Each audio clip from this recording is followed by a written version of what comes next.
తాకట్టులో ఉన్న బంగారాన్ని విడిపించి ఆ రోజు ఆన్లైన్ ధరకే కొంటుంది కొమ్మూరి గోల్డ్. అందరికీ నమస్కారం అండి. సుమన్ టీవీకి స్వాగతం. నేను గీతాంజలి. జై శ్రీరామ్. మే 12వ తారీఖు విశేషమైన రోజు అండి. హనుమత్ జయంతి మంగళవారం రావడం.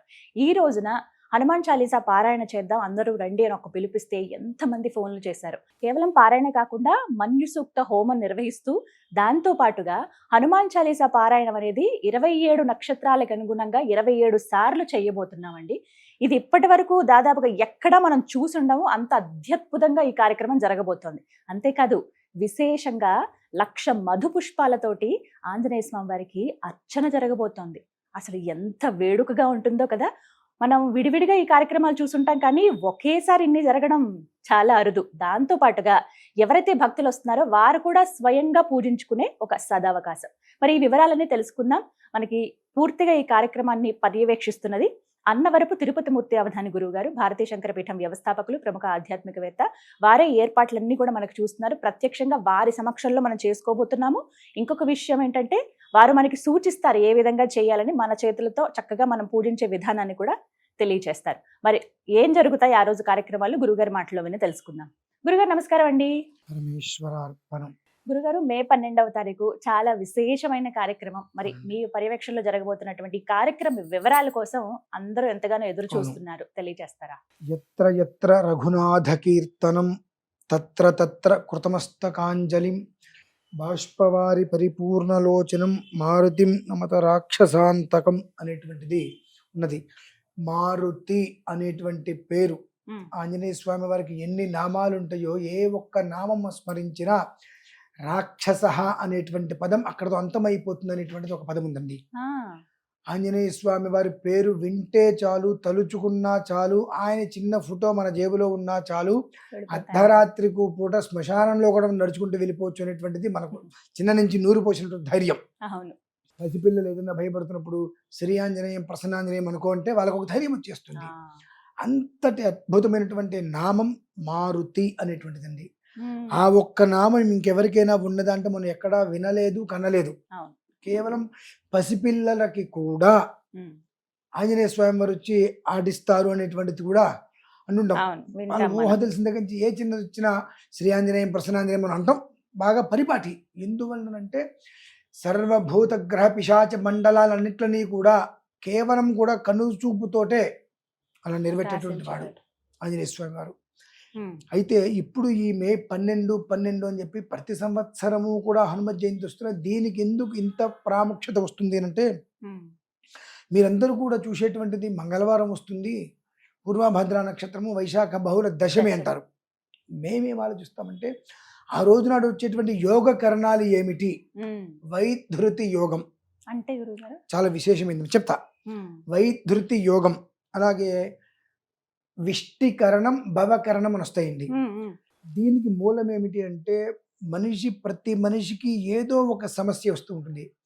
ఎప్పుడైతే ఒక మనిషికి జటిలమైనటువంటి సమస్య వచ్చి పరిష్కారం దొరకట్లేదు, ఇక ఆ సమస్యకి పరిష్కారం కూడా దొరకట్లేదు, ఇబ్బందులు పడుతున్నారు అనేటువంటి పరిస్థితులలో రామాయ రామభద్రాయ రామచంద్రాయ వేధసే రఘునాథాయ నాథాయ సీతాయా పతయే నమః అని చెప్పి రాముల వారికి సీతమ్మ వారికి నమస్కారం చేసుకొని ఆంజనేయ స్వామి వారి యొక్క ఫోటో దగ్గర కూర్చొని ఒక్కసారి 11 సార్లు అలా ఒక హనుమాన్ చాలీసా కనుక పారాయణ చేసుకున్నట్లయితే ఆ ఒక్క ఏదైతే కనుక మనకు పరిష్కారం కూడా లేని దొరకని జటిలమైన సమస్య ఉంటుందో దాని నుంచి మనం బయటపడతామమ్మా.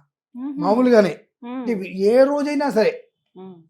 అటువంటిది ఈ విష్టి యోగము అనేటువంటిది, భవయోగము అనేటువంటిది, వైధృతి యోగము మంగళవారంతో కలిసి రావడం అనేటువంటిది అపూర్వమైనటువంటిది. ఎంతటి యోగము అనంటే ఇది పూర్తిగా కూడా పంచముఖ ఆంజనేయ స్వామి వారి యొక్క విధానానికి సంబంధించినటువంటిది.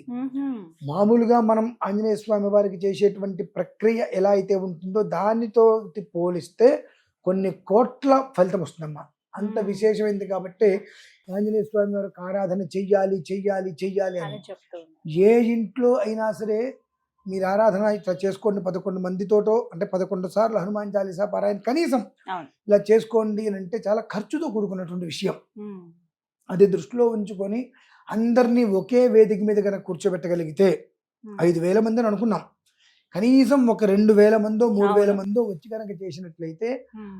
27 సార్లు ఉమ్. 27 నక్షత్రాలు ఏవైతే ఉన్నాయో ఆ ఒక నక్షత్ర విధానాన్ని అనుసరించి 27 సార్లు కనుక మనిషి పారాయణ చేసినట్లయితే మన 2,000 మంది వచ్చారనుకుందాం. ఉమ్. ఎన్ని లక్షల సార్లు అవుతుందమ్మా?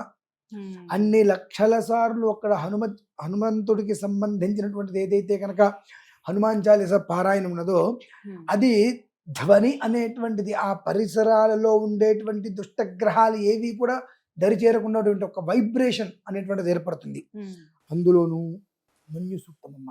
నిజమండి. మన్యు సూక్త హోమం కూడా నిర్వహిస్తున్నారు, అవునండి. మన్యు సూక్త పారాయణ కూడా ఉంటుందన్నారు కదా, విశేషం ఏమిటి అసలు? మన్యు సూక్తము అనేటువంటిది ఒక్క మాటగా చెప్పాలంటే ఎన్నో రకాలుగా మనిషిని బాధ పెట్టే వాళ్ళు ఉంటారు. వాళ్ళు మనం ఏం చేయలేకపోవచ్చు. ఉమ్. వాళ్ళ డబ్బు, వాళ్ళ అవతల వ్యక్తికి డబ్బు ఉండొచ్చు, అధికారం ఉండొచ్చు, ఏదైనా ఉండొచ్చు, ఏదైనా మనల్ని చేస్తారేమో, ఏదైనా మనం ముందుకెళ్తే అనేటువంటి భయాలు ఉండొచ్చు. అటువంటి భయం ఉన్నటువంటి ప్రదేశంలో మన్యు సూక్తం కనుక మనం పారాయణ చేస్తే, అలాగే కొన్ని నెగిటివ్ ఎనర్జీస్, ఆత్మలు, ఈ చేతబడి ఇటువంటివి ఏదైనా వచ్చి దాని బాధలు ఏదైనా అనుభవిస్తున్నప్పుడు ఆ మన్యు సూక్త పారాయణ అనేటువంటిది చేయటం వలన ఆ మనిషిని ఆ క్షణకాలంలో పట్టినటువంటి వదిలేసి వెళ్ళిపోతుందండి. అంత విశేషమైంది. పారాయణ చేయటము, వినటం కూడా. వినటమే ప్రధానం. ఆహా. పారాయణ అందరికీ యాక్సెప్ట్ చేయలేమండి. అది మంత్రం. మేము పారాయణ చేస్తున్నప్పుడు 2 చెవులు నిక్కబొడుచుకొని కనుక విన్నట్లయితే తుప్పు పట్టింది మొత్తం వదిలిపోతుందమ్మా.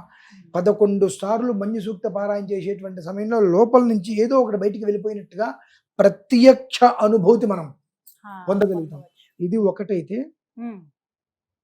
మన్యు సూక్త హోమం. హోమం ఈ వివరాలు. మన్యు సూక్త హోమం అనేటువంటిది మనం మిరియాలు, బెల్లము ఈ 2 కలిపినటువంటి పదార్థములతో ఉహుం. హోమం చేస్తాము. యస్తే మన్యో విధద్వజ్రసాయ కసహ ఓజః పుష్యతి విశ్వమానుషకు. స్వామివారికి మిరియాలంటే చాలా ప్రాణం. ఉమ్.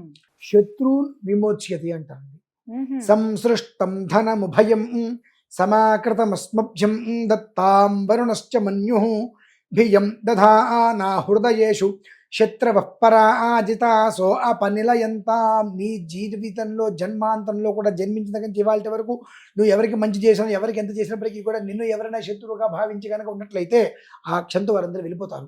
ఉమ్. తమలపాకు తీసుకొని బెల్లము, మిరియాలు కలిపిన పదార్థం తమలపాకులో పెట్టి స్వామివారికి హోమం చేయటం.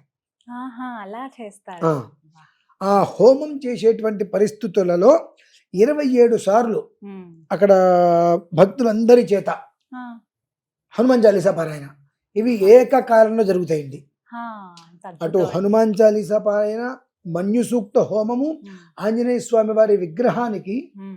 విప్ప పుష్పాలు అంటే మధు పుష్పములు అంటారు. ఆ మధు విప్ప పువ్వు, పుష్పాలు. ఉమ్. ఆ మధు పుష్పాలతో స్వామివారికి అభిషేకం. స్వామివారికి అంటే వాటితో అర్చన చేయటం. అర్చన ఈ చేస్తారు. 3 కూడా ఏకకాలంలో జరగటం అనేటువంటిది ఇంతవరకు ఎక్కడా కూడా మనం చూడలేదు.